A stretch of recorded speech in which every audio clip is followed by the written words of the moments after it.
Hi folks, welcome to the Prepared Homestead. This is Travis. Thank you all for stopping by to watch.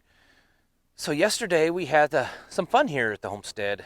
We had a kind of a big family gathering that we haven't had in a while around here. And so there was the part of the family that lives here on the homestead. My mother and my sister and her brother came, and then our two oldest kids that live off the farm. One of them is a daddy, and mama, so we had grandkids here too. It was a fun day of just hanging out together and fellowshipping and talking. And my mother and I had some time to talk, and I'm very fortunate enough to have a mother that is very aware and awake of what's going on in the world. She always has been. She was part of what encouraged me to be this way.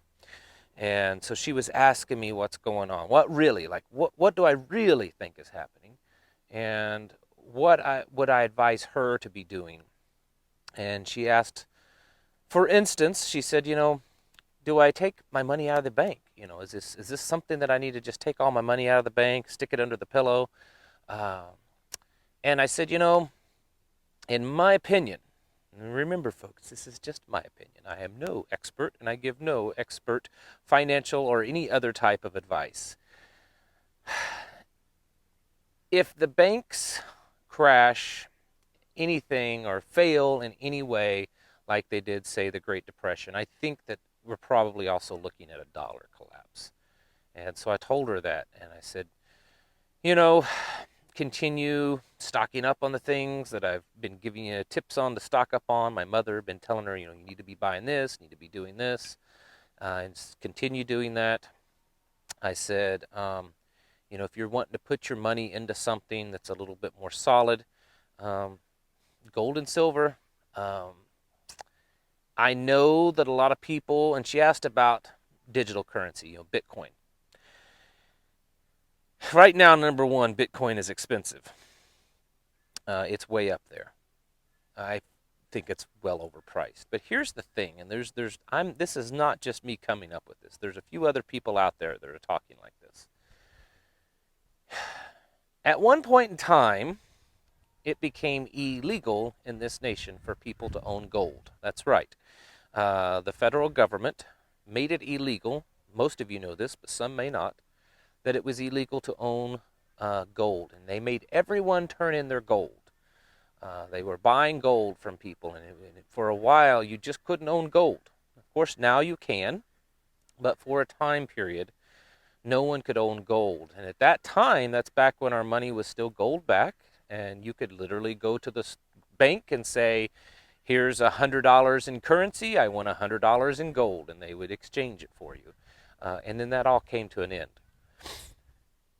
There's no reason that not to believe that the government could not do this, or other governments could not do this with Bitcoin.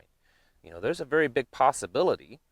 I know it's a little different because it's not a physical, tangible thing that they could seize, but I have no doubt that they could make a pretty good argument and come up with some legal way to take people's Bitcoin, or to make it to where it's not usable. They could say, well, those bad people that blow up planes and buildings and stuff, that's what they use to buy their things and to pay each other. So we're going to just make it to where you can't use it.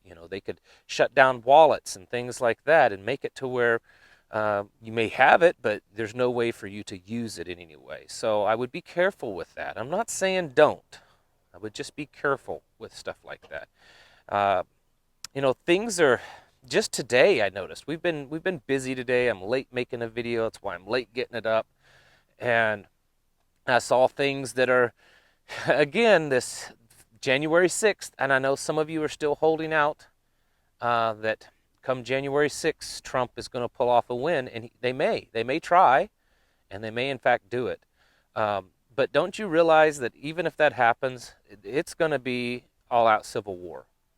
The mayor of Washington, D.C. has requested National Guard troops. There's been National Guard troops seen deployed in Georgia. Trump has been on and on and on for the last several days, last few weeks, of trying to get as many of his supporters in Washington on January 6th. So my opinion is, I think he's going to try to do something. Will it work? I don't know. But regardless of what happens, I think it's going to be a lot of chaos. And then like this things we've been talking about yesterday and the last few days of the economy. I mean, it's on the verge of just looks like it's about ready to implode, if you look at it. And then the food supply, while things kind of seem okay here, if you look at it globally, droughts down in South America, a lot of food problems in China. And those are two places where either a lot of food comes from or a lot of food is going to. And then the geopolitical stuff, I don't know if you know it, but it looks like Iran and South Korea are saber rattling with each other.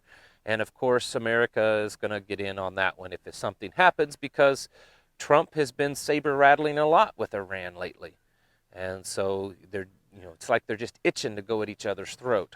And Iran to America also. So there's a lot of stuff happening. And my mother was, she was just wanting some plain advice. I'm not going to tell you everything I told her, but I wouldn't put all, you've got to figure out a way. I told her, number one, I said, some of your money you need to just make sure you have the supplies you needed, because it's not going to do you any good if everything comes crashing down and you've got all this currency or even gold and silver, but yet you don't have food or the things that you need to live off of. You can't eat gold and silver, and you can't always guarantee that in a crash that you can easily buy food with your gold and silver, because a lot of people that are hungry, they're going to value their loaf of bread more than your 1 ounce of gold if they're hungry enough. So make sure you have the supplies that you need to get you through, at very, very minimum, 6 months. I would shoot for 2 years, but very minimum 6 months. Some of you have gotten this new stimulus that's come out, and I'm not going to tell you what to do with it, but one of the things that we were busy today is we were going and stocking up some more. We took, I didn't want to get it, but I hate it that they're putting it out for everyone, but we did qualify, and we used it to stock up. I mean, it's one of those things. I hate it, but what are you going to do? They give it to you. I guess you could refuse it. I guess you could give it back. I mean, come on. If they're sending hundreds of billions to other countries and they're crashing everything around, might as well use it while it lasts to fortify our position a little bit better. So I would do that. If you have enough to at least stack a little silver, junk silver, that's good for small purchases in a crashing economy. Gold too. I mean, certainly you could take it and invest it into like technology stocks, and those are probably going to ride through. But personally, I would only do that if I had enough left over. If I was well stocked on all my preps, if my home, the things that I needed here around the house were in good order to where I had all the equipment that we needed to be really self-sufficient, and then I had all this money sitting there left over, I might invest into certain stocks that are probably going to do good in a big crash. But the reality is that if nothing happens, if in 6 months or a year from now, if I'm on here talking and still nothing has happened and everything's gone on, just like normal, I think at that point we know that the people that are kind of in charge aren't really that in charge, because the one thing these Great Reset people are saying that's absolutely correct, this is a golden opportunity for them. I saw today that this new UK mutant strain, has now been found in New York. And of course, New York's been crazy anyways, and they've had the most draconian of lockdowns. So it's going to get worse. The Prime Minister of Britain I guess he's giving some speech today that they're going into some hard lockdowns. I mean, it's not like it's not been hard enough already. Now they're going into hard lockdowns because of this new mutant strain. And it's already shown up in a few places here in the United States. So you know good and well that many places, if not all, are going to be experiencing some real lockdowns here soon, because this one is supposed to be way more, contagious. So between that and all the stuff with the economy, the political here in America, the geopolitical all over the world, I can't even conjure up a better opportunity to bring about a new wave of change on this planet. Um, so yes, I do believe something's happening. I don't know exactly when. It's asking like, well, when's the second coming? I don't know when, but I know it's going to happen, and I know this is going to happen, and I'm have a pretty good feeling it's going to be happening soon, within the next 6 to 12 months, probably sooner. Because I can't imagine them allowing all this stuff that's happening go by and not taking advantage of the opportunity, because they are right. It is an opportunity. That's what they're saying. Um, that's what all this great reset. I mean, Prince Charles, listen to the stuff he said, and the German guy, can't think of his name, that's over the World Economic Forum. That's what they're saying. That this is a grand opportunity to seize the moment, seize the day, and to change and bring about a great reset and change in our society and our civilization. So these things are going to happen, folks. How severe are they going to be? I don't know. Do we need to be ready for them? Absolutely. And like I told my mother, I said, you're probably going to see things in your lifetime, Mom, the years that you have left, that you never thought you would ever see in this world. I said, you've got to prepare yourself. I said, you're doing a good job. Of course, we have preparations here that she can always stay here. And that probably is how it will work out if things get really bad. But I told her, I said that the big thing, Mom, is you've got to really mentally prepare yourself. And my mother, I know that she's capable of it. At some point, I'm going to get her on this channel. She's only, well, I shouldn't say how old she is. She's not that old. But if you heard how she grew up, you would think she grew up in the mid 1800s or something. They grew up very old-fashioned, very primitive, and so she knows how to live that life if necessary. And I told her, I said, you just need to mentally prepare for it. I said that you can handle the fact that things are going to be radically different. You're going to have to make major changes to your life. Things may be really, really bad for a while. And then when they start to get good, they're only going to get good because they're so radically different than anything you've ever seen before. With new technologies and new ways of governance and new ways to do healthcare and new ways to eat and provide food and to make food. I said it's going to be radically different. And that really, I think, in the end, along with, strengthening your spiritual life, of course, is the main thing that we need to prepare. I've been preaching that message on here for a while. Get your house in order. Get your mind set. Get ready up here. Get ready in here, and get your home ready. Because there's a lot of it's happening, folks. I mean, just every day you can, if you want to, and I try to hold back because it's sometimes it's overwhelming.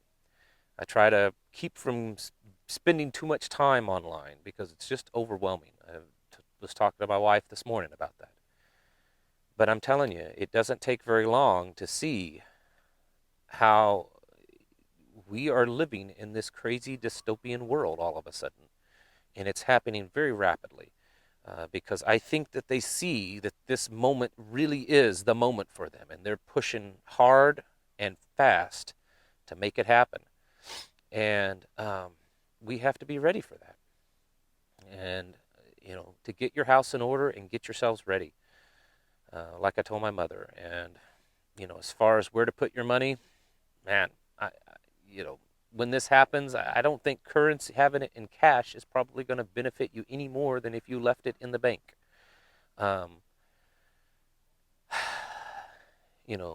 put your money into things that you know it's gonna be there when it's all said and done and when the dust settles, that you can use, um, and that's something that's tangible. All right, folks, it's happening. I mean, it's happening all around us every day.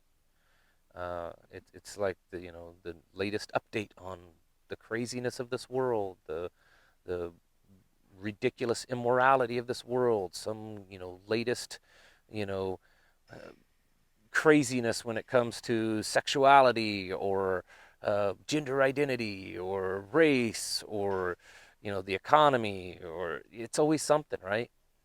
And I think it's the handwriting's on the wall. So, all right, that's about all I have today. Get your house in order, folks. Thank you all for watching. I'll catch you in the next video.